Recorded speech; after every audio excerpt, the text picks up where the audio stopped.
몇 페이지요? 339페이지. 여기에서 중요한 거는 어디가 있냐? 여기구나. 저기 341페이지 보세요. 349페이지 말고 거기 특별히 뭐 시험에 나오는 내용이 없으니까요. 341페이지 보시면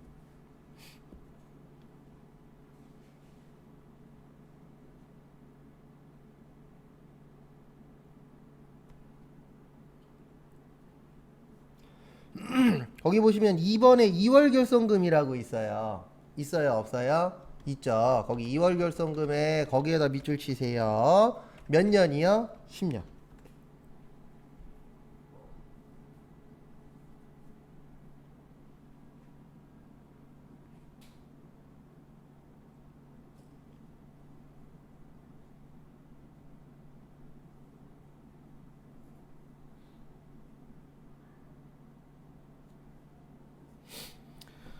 그래서 우리가 연인대 SUS로 나왔네. 결손금이라는 게 이익 났단 얘기예요? 손해봤단 얘기예요?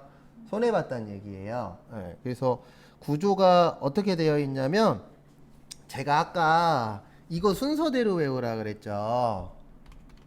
종합소득세, 이자, 배당, 사업, 근로, 연금, 기타. 제가 요거 꼭 순서대로 외우라 그랬는데 왜 그랬냐면 이 2월 결손금 때문에 그래요. 그래서 이거 시험에 잘 나오는데 우리 저기 뭐지 사업소득에 대한 2월 결손금은 타소득에서 공제가 가능하다라고 되어 있어요. 근데 순서가 어떻게 되냐면 여기 사업이죠. 사업 다음에 뭐예요? 근로.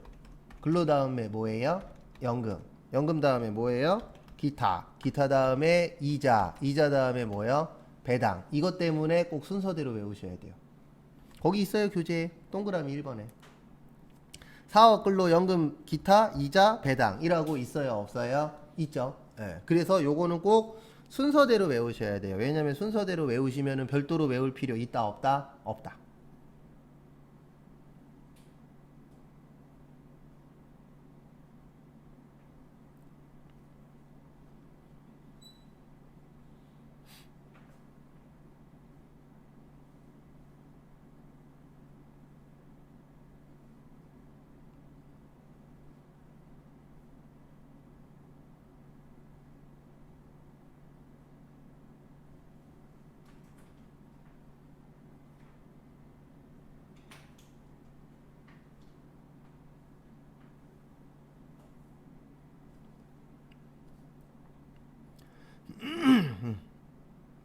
그 다음에 그래서 꼭 순서대로 외우셔야 돼요. 그 다음에 이제 시험에서 물어보는 건 뭐냐면 저거 부동산 임대 소득의 2월 결손금은 타소득에서 공제 불가능. 요게 이제 시험 문제에 나와요. 왜냐면 다 뺄 수 있는 게 아니라 사업소득에서는 따로 뺄 수 있고 그 다음에 다른 데서는 뺄 수가 없다. 요것 때문에.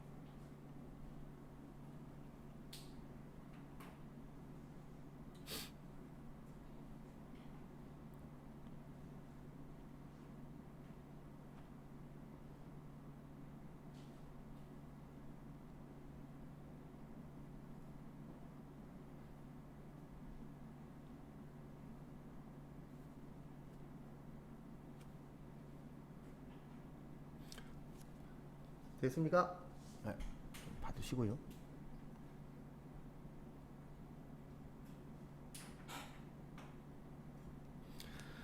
그 다음에 보시면 저기 다 됐고 그래서 요 순서 때문에 꼭 어떻게 외우셔야 된다고요? 순서대로. 근데 가장 큰 문제는 뭐라고요? 무려 몇 문제 나온다고요? 두 문제. 그 범위 어마무시하게 넓은 데에서 두 개 나와서 참 좋은 데가 아니에요.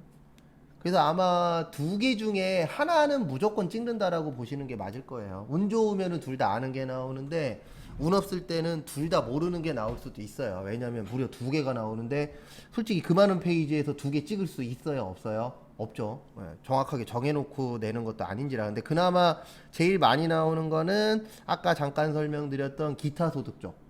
그 다음에 연말정산 관련된 거. 요게 좀 많이 나오긴 합니다. 그 다음에 다음 거 보시면은요 342페이지 여기부터 되게 중요해요.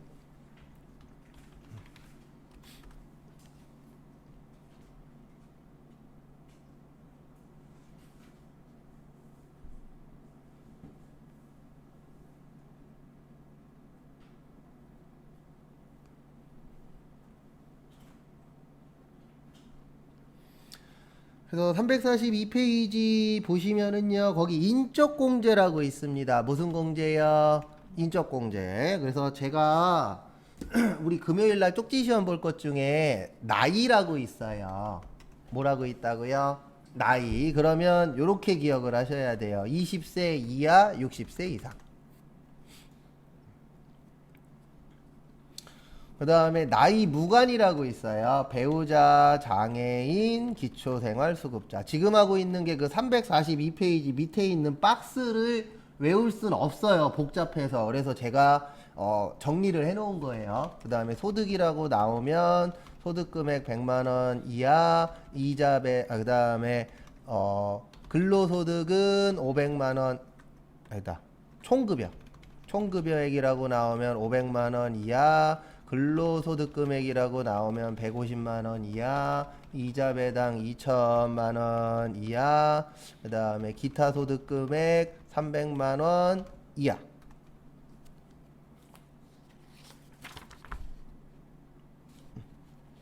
그 두 장짜리 보셔도 되고 빈 공간에다 적으셔도 돼요. 1분 후에 다음 거 진행할게요. 이게 뭐냐면 다 해주지는 않아요. 해법에서 모든 사람들을, 모든 가족들을 다 해주겠다, 이건 아니에요. 그래서 몇 세보다는 어리셔야 돼요? 20세 이하. 그러니까 법에서 어떻게 보는 거냐면 21살 넘으면 이래 라고 보는 거예요. 법에서는 뭐 맞아떨어지진 않죠. 왜냐면 대학 다니시는 분들도 있고 남자들은 군대 갔다 오면 그렇게 되지만 어쨌든 법에서는 몇 살까지만 빼주겠다. 20살까지. 그 다음에 이제 몇 살 이후에는 이렇게 사회생활하기가 힘들 것이다. 60세로 보는 거예요. 법에서는. 그래서 20세 이하, 60세 이상. 그 다음에 나이 무관한 분 중에 첫 번째 분이 배우자. 그래서 배우자가 이제 결혼하신 분이잖아요. 대부분 하면은 이제 뭐 이제 자녀 계획이라던가 이런 것들 때문에 일 안 하시는 분들도 있을 수 있겠죠. 그럴 경우에는 공제를 받을 수 있는 거예요. 우리 대부분 결혼은 몇 살 넘어서 해요? 20살 넘어서. 근데 20살 전에 하신 분도 있어요. 괜찮아요. 그럴 수 있죠 뭐. 예전에 놀랬는데 놀란 건 아니죠. 그런 분이 있을 수 있겠다라고 생각을 했는데 직접 수강생으로 온 적이 있었어요. 20살인데 애가 2살이야. 일찍 나으신 거죠.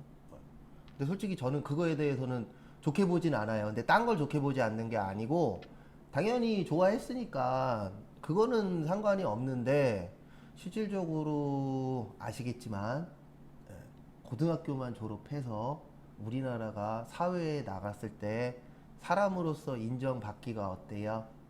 힘들죠. 맞죠?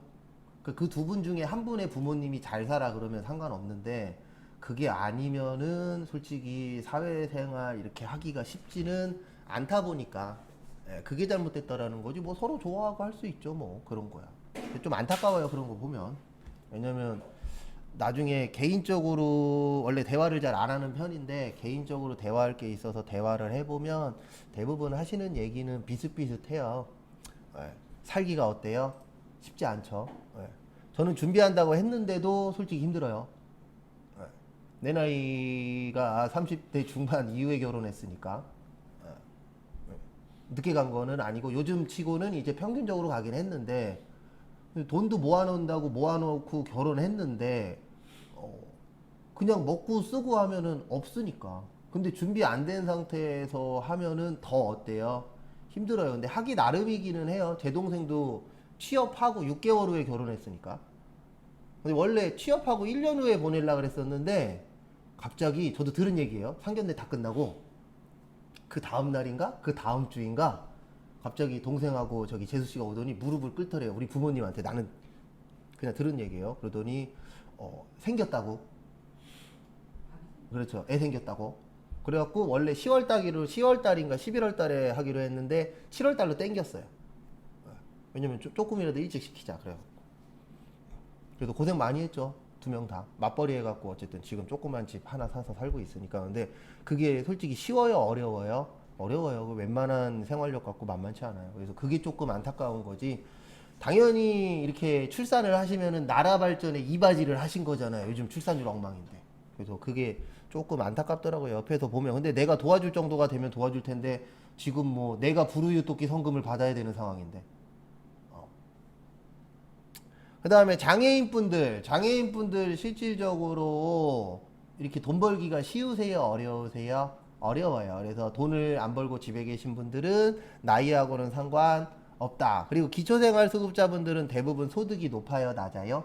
낮죠. 이런 분들은 나이는 무관하다인데 요거는 지금까지 시험에 나온 적 한 번도 없어요.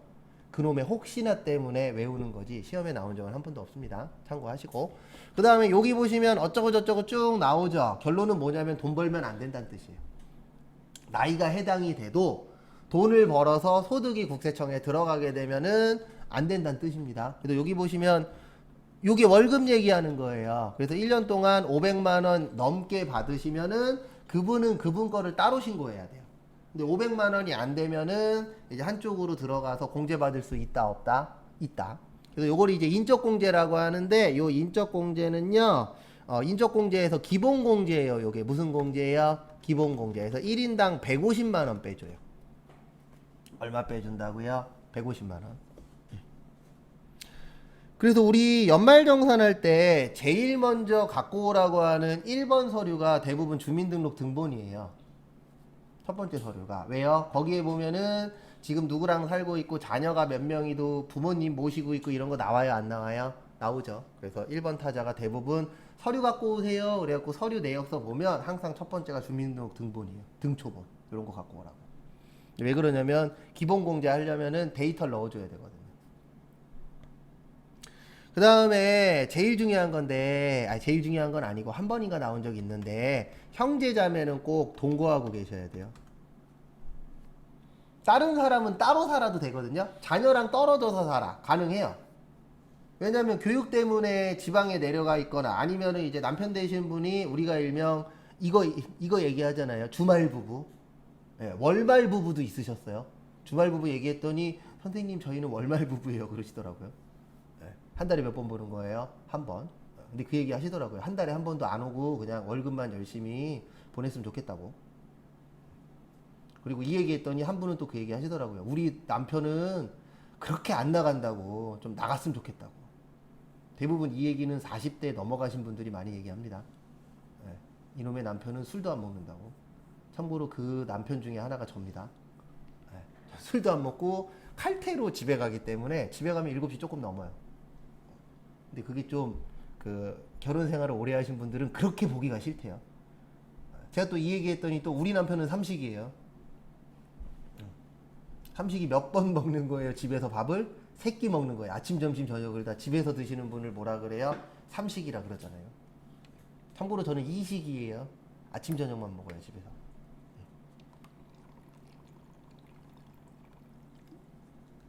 그래도 부모님들 계시죠? 이것 때문에 집안 싸움 나기도 해요. 부모님 계시죠? 네. 부모님이 대부분 60세 이상인 경우들이 많으시죠? 네. 근데 왜 이것 때문에 싸움이 나냐면 만약에 형제 자매가 세 분이셔. 근데 돈을 다 잘 벌어. 그러면 부모님 공제를 내가 받고 싶어 해요. 맞죠? 세 명 다 받고 싶어 해요. 왜냐면 1인당 150만 원이면 만약에 내가 돈을 억수로 잘 벌어 40%라고 치면은요 150만 원 곱하기 40% 하면 1인당 60만 원의 세금을 덜 내는 거예요. 그러면 두 명이면 얼마예요? 80. 그러면 이거 공제받으면 나한테 들어오는 돈이 커지는 거예요? 작아지는 거예요? 커지는 거죠. 그래서 부모님 공제 네가 받을 거냐 내가 받을 거냐 때문에 싸움 난 것도 실제 뉴스에 나온 적 있어요. 가능한 얘기예요. 돈 많이 버는 사람들은. 솔직히 우리 같은 서민들은 솔직히 부모님 공제 안 받아도 황금 나와. 슬픈 얘기긴 하지만. 근데 꼭 이분들은 같이 살고 있어야 돼요. 누구요? 형제자매. 나머지 분들은 따로 살아도 가능하다 불가능하다? 가능하다. 참고하시고.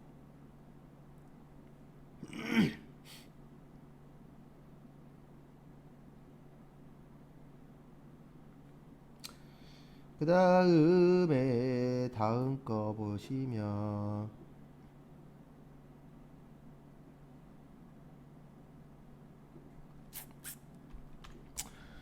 343페이지 공제 요건 적용 순서라고 있는데 그거는 볼 게 없고 거기 밑에 보시면 공제 대상 여부의 판정 시기에 별표 2개만 치세요.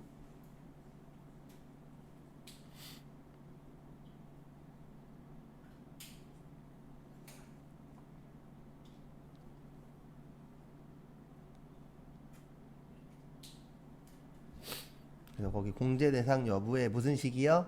판정 시기. 그러면 여러분들이 거기 두 줄이 있죠. 일반적인 경우가 중요할까요? 예외가 중요할까요? 당연히 예외를 내겠죠. 시험이니까.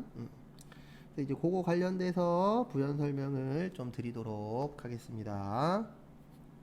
보시면 원래는 일반적인 경우는 이 날짜를 기준으로 보는 거예요. 12월 며칠이요? 31일. 그래서 실제 시험 문제 이렇게 나온 적이 있어요.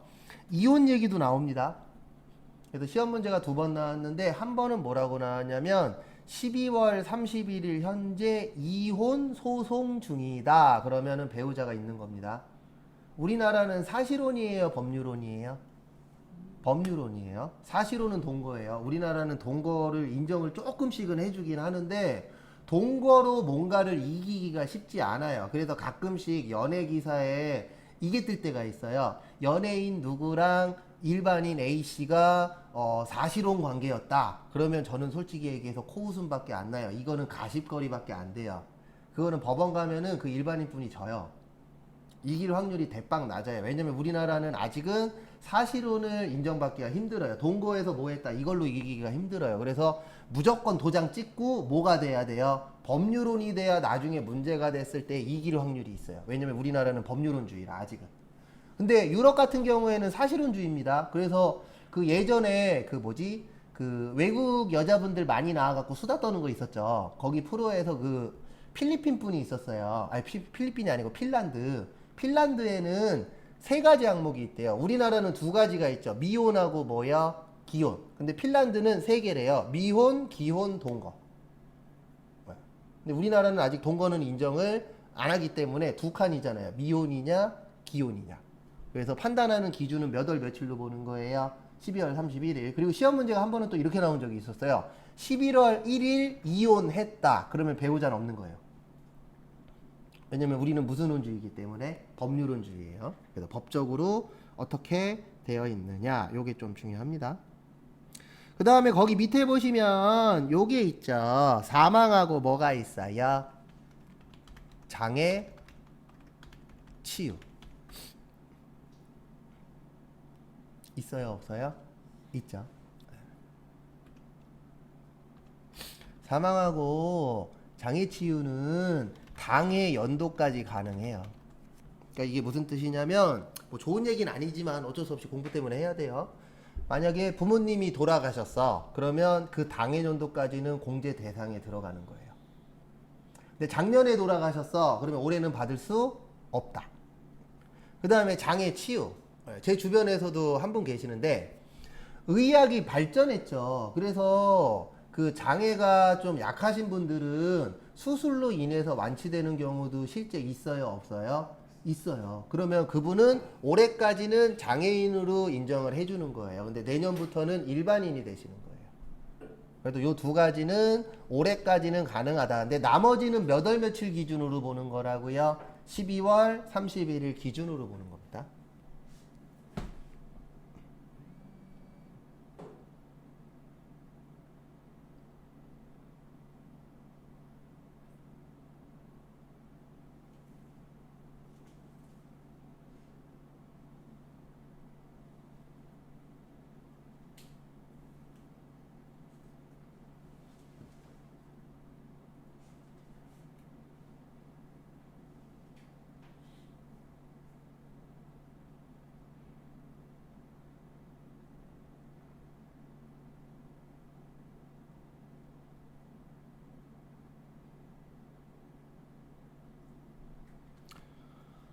다음에 보시면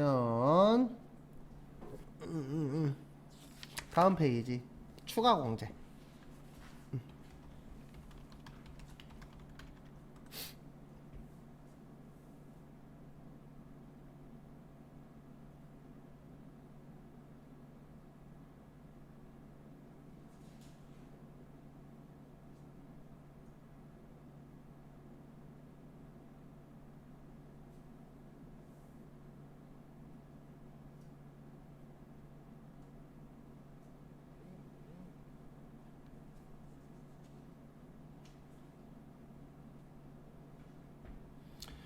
그래서 추가 공제 보시면은요,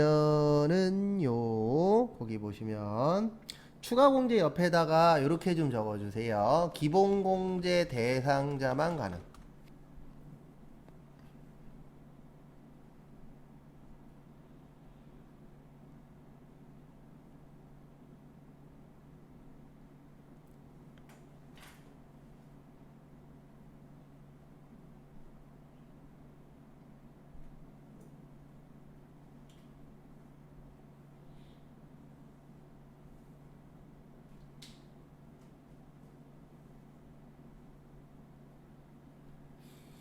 그래서 이게 무슨 뜻이냐면은 아까 제가 뭐 나이하고 소득 적어드렸죠. 여기에 해당되시는 분들만 무슨 공제를 받을 수 있는 거예요? 추가 공제 받을 수 있는 거예요. 저기에 해당 안 되면은 추가 공제 받으면 된다, 안 된다? 안 된다. 그래서 첫 번째로 경로우대 공제. 그래서 경로우대 공제는 거기에 써 있는 것처럼 몇 세 이상인 분이 계셔야 돼요. 70세 이상. 그 다음에 1인당 얼마예요? 100만 원씩 빼줍니다. 그래서 제가 아까 부모님 때문에 싸울 수 있다 그랬죠. 만약에 부모님이 두 분 다 70세 넘으시면은요, 아까 150, 150에서 300에다가 100 해서 500이에요. 500에 40%면 200만 원이에요. 200만 원이면은 돈 많이 버시는 분들한테도 작은 돈 아닙니다. 맞죠? 그러면 싸울 수 있다, 없다? 있다. 네가 공제 받을 거냐, 내가 공제 받을 거냐. 그 다음에 두 번째 장애인 공제. 이제 몸이 불편하시거나 이런 분들은 여기에 해당 사항이 있을 수 있겠죠. 그래서 여기는 1인당 얼마요? 200만 원. 좀 많이 빼줘요. 그 다음에 부녀자 공제. 요거 조심하셔야 됩니다. 부녀자 공제가 제가 봤을 때 추가 공제 중에서 제일 어려워요. 부녀자는 누구만 가능하다? 부녀자니까 누구만 가능해요? 여자분만 가능해요. 본인이 여자분이실 때.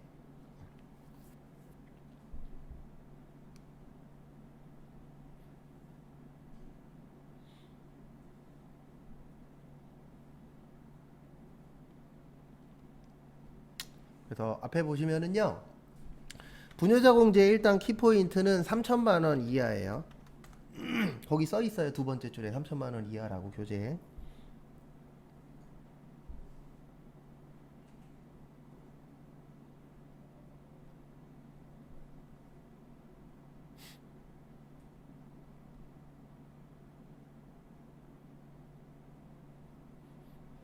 그 다음에 두 번째 보시면 부녀자 공제는 크게 두 가지예요. 첫 번째로 배우자가 있는 여성. 그래서 이거는 원래 세법에서는 안 쓰는 용어인데 뉴스나 이런 쪽에서는 이거를 맞벌이 공제라 그래요. 근데 맞벌이 공제는 원래 없어요.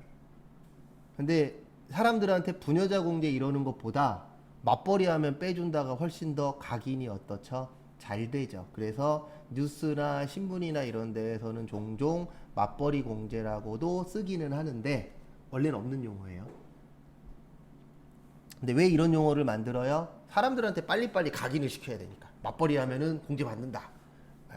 근데 항상 우리나라는 주어하고 본문은 빼놓고 결과만 얘기해 줍니다. 예. 얼마보다 적게 버셔야 돼요? 3천만 원보다 적게 버셔야 돼요. 예전엔 이 3천만 원이라는 게 없었어요. 근데 이제 왜 문제가 됐냐면 좋은 얘기는 아니지만 우리가 남녀평등 얘기해요, 안 해요? 하죠. 남자 공제는 없잖아요. 맞죠? 그러니까 이 부녀자 공제를 다 해주면은 남자들이 좋아해요, 싫어해요? 싫어하죠. 왜 우린 안 빼주는데 여자만 빼줘? 그럼 또 여자분들도 할 말이 있어요. 예. 맞죠? 하지만 그 얘기는 해봤자 무한 루프밖에 안 돼요. 그러면 남자들은 또 이 얘기 합니다. 군대 갔다 와라. 그러면 여자들은 또 뭐라 그래요? 애 낳아라. 이거는 서로 할 수가 없는 거예요. 맞죠? 예. 그래서 제가 저번에 얘기했잖아요. 제일 싫어하는 말 중에 하나가 남녀평등이라고. 남녀평등 할 수가 없어요. 구조가 틀린데. 예. 저 작은 키 아니죠? 회사 다닐 때 저 키 때문에 뭐 할 때만 부르냐면 위에 찬장에 있는 거 뭐 꺼낼 때만 불러요. 예. 그래서 저는 남녀평등은 없다. 예. 무한 루프밖에 안 돼요. 그래서 그거랑 똑같아요. 공무원 연금 얘기 나오면 저는 본문 안 읽고 바로 댓글로 가거든요. 댓글에서 맨날 이렇게 싸워요. 공무원 연금 줄여야 돼. 그러면 밑에 공무원분이 답니다. 네가 와서 공무원 해라. 그러면 또 밑에서 뭐라고 댓글 다냐면은 너 나와서 사회생활 해봐라. 그러면 또 그 밑에 뭐라고 달리냐면은 야 너 공부해서 공무원이나 해. 맨날 이러고 싸워요. 그것도 무한 루프예요. 맨날 똑같은 얘기야. 가보면. 근데 결론적으로는 둘 다 틀린 말 아니에요. 둘 다 맞아요. 누구 입장에 따라서 틀린 거니까. 그 다음에 또 하나는 배우자가 없는 여성으로서 세대주이면서 부양가족이 있는 경우. 근데 여기에서 키포인트는 세대주예요. 배우자가 없을 때에는 뭘로 올라가 있어야 돼요? 세대주로. 근데 우리나라는 대부분 아시겠지만 세대주 누구로 되어 있죠? 예, 여자분, 남자분? 남자분으로 대부분 되어 있어요. 그래서 본인이 세대주이면서 그 다음에 부양가족. 여기에서 말하는 부양가족은 부모님이든 자녀든 상관없어요. 근데 누가 모시고 계셔야 돼요? 여자분이. 그러면 무려 얼마를 빼주시겠대요? 50만 원. 근데 어쩔 수 없어요. 왜냐면은 국가에서도 다 해주는 건 아니고 액션만 취하는 것도 있어요, 없어요? 있어요.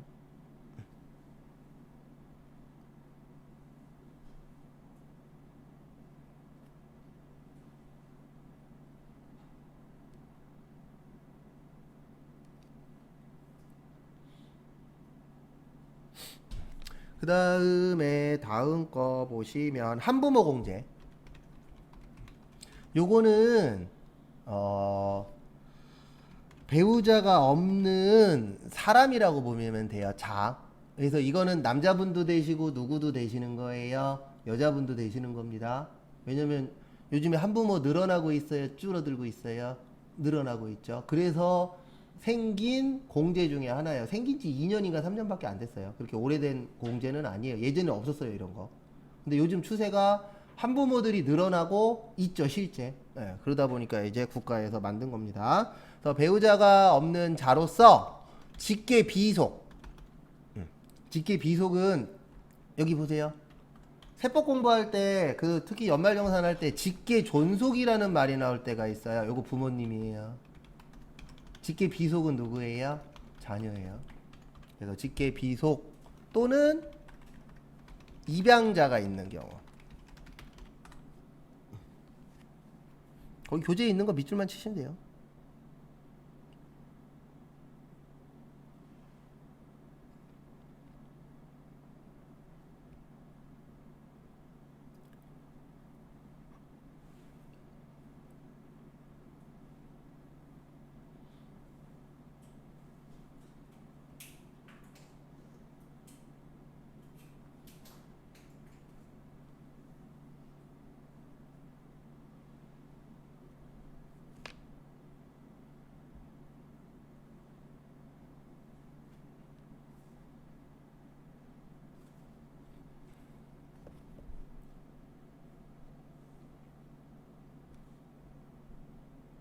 됐습니까? 근데 이제 요것도 중요합니다. 시험에서 이런 것도 물어봐요. 여자분들 중에 부녀자 공제하고 한부모 공제하고 겹칠 수도 있다, 없다? 있다. 그러면 한부모 공제만 가능해요. 왜 그러냐면 부녀자는 50이고 한부모는 얼마예요? 100이에요. 그러면 양쪽이 겹쳤을 때는 큰 쪽으로 가는 겁니다. 그래서 얼마만 인정해 주겠다? 100만 원. 이것도 남녀 평등 때문에 둘 중에 하나만 선택하라고 나온 거예요. 왜냐면 남자는 둘 다 될 수 있다, 없다? 없다. 그러니까 법 만드시는 분들이 되게 힘들 거예요. 왜냐면 만인의 평등한 법은 있어요, 없어요? 없어요. 그래서 한참 난리였던 거 있었잖아요. 민식이법. 저는 찬성하는 사람 중에 한 명입니다. 내가 나중에 실수를 해서 크게 되더라도 어쩔 수 없어요. 그건 내 팔자니까. 네. 스쿨존 앞에서 1시간만 서 있어 볼래요? 스피드건 들고? 그럼 왜 민식이법이 필요한지 알걸요? 전 그거 보고 울었어요. 민식이 어쨌든 사고 났었을 때 있잖아요. 그 사람이 전방주시 못한 게 맞아요. 네. 근데 그 사람도 어떻게 보면은 우리가 항상 하는 얘기 있죠. 재수가 없었다고. 재수가 없었다는 말이 안 되는 거예요. 원래 지켜야 되는 거예요. 맞죠? 예. 근데 못 지킨 것도 맞고, 근데 가장 큰 문제는 그 옆에 있던 주차되어 있는 차기는 해요. 주차되어 있는 차 때문에 진짜 안 보여요. 운전하다 보면. 그리고 저는 습관이 브레이크 밟고 있어요. 살짝. 어딜 가든. 특히 골목 갈 때. 근데 습관이 거꾸로 되어 계신 분들이 있어요. 악셀 쪽에 항상 발이 올라가 계신 분들도 있어요, 없어요? 있죠. 그래서 최근에 부산이었나 어디에서 밟고 악셀 밟아갖고 지나가는 사람한테 갖다 박아버려갖고 다 죽었잖아요. 아니다, 애만 죽었잖아요. 엄마는 다치고. 근데 그거는 제가 봤을 때 습관이에요. 예, 저는 무조건 발이 저쪽에 가 있거든요.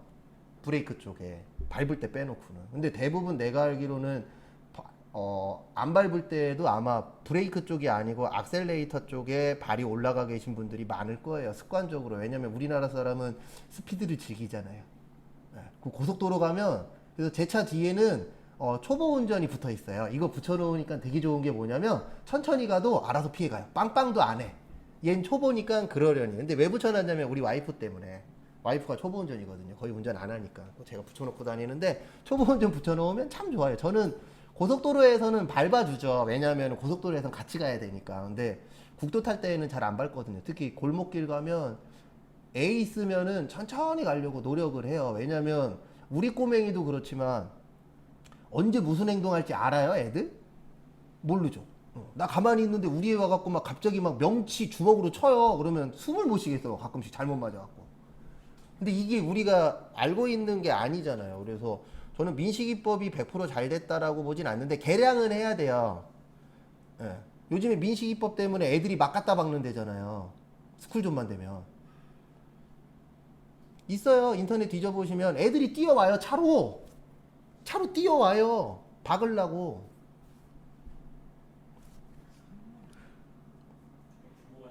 유튜브에다가 쳐보세요. 많아요. 한두 개가 아니에요. 그 부모가 시킨 거예요. 그리고 갖다 박으면 부모가 나타나갖고 그런 데잖아요. 저기 민식이법으로 가실래요? 50만 원 주실래요? 이게 실제 있었던 일이에요. 거짓말 안 하고 못 믿겠으면 인터넷 뒤져보세요. 실제 있었던 일이에요. 50만 원인가 100만 원 주면 경찰서에다가 신고 안 하겠다고. 거짓말 같죠? 네, 이미 몇십 건이 있어요. 인터넷에 돌아다니는 영상만. 그 뒤에 쫓아오는 거는 몇백 개 되고요. 찾아보면. 우리나라 사람은 잔머리가 좋다니까요. 예? 아니요. 주작을 몇백 개씩 어떻게 만들어요?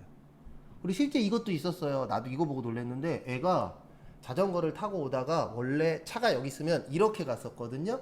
근데 스쿨존 아니다 보니까 얘가 여기에서 꺾은 게 보여요. 꺾어갖고 차에다 갖다 박아버렸어요. 그냥. 근데 100%는 아니지만 한 80% 정도는 고의성이 보여요. 이렇게 가고 있었거든요. 차하고. 그러니까 그대로 갔었으면은 이렇게 가는 거였는데 얘가 이렇게 가다가 여기서 꺾어버렸어요. 예? 나이요? 한 두세 살? 12세 살이 이거를 이렇게 온다라는 건 말이 안 돼요. 차에다 그것도 정면에다 갖다 박았는데. 진짜 거짓말 안 하고 인터넷 뒤져보세요. 몇십 건, 몇백 건 돼요. 지금 현재. 그래서 수강생 중에서도 그 얘기하는 사람 있어요. 스쿨존 가는데 뒤에서 애가 뛰어오더래요. 차로를. 그래갖고 자기 무서웠다고. 수강생도 그 얘기를 했다니까요. 실제 자기가 경험한 거를. 아니요. 차로를 뛰어오는 거라니까요. 도로를. 스쿨존에 있는 도로를. 미치지 않은 이상 거기를 왜 뛰어와요? 옆으로 가든가 무단횡단을 해야지. 무단횡단을 한 게 아니고 차가 이렇게 가잖아요. 그러면 여기 백밀러에 여기 뒤에서 애가 뛰어오더래요. 갖다 박으시려고. 엄마가 시켰는지 지 머리로 했는지 모르겠지만. 현실입니다. 이거 진짜 농담 아니고 진짜예요.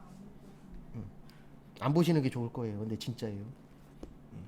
그래도 요거 알고 계시고. 근데 왜 한부모만 해준다고요? 부녀자는 얼마요? 50. 한부모는 얼마요? 100. 그래서 큰 걸로 하나 해주고 끝. 그 다음에 저기 345페이지 제일 밑에 보시면 어차피 내일 조금 더 하고 내일부터 또 실기할 거예요. 특별소득공제라고 해서 연 12만원 있어요. 연 12만원에다 밑줄 치세요.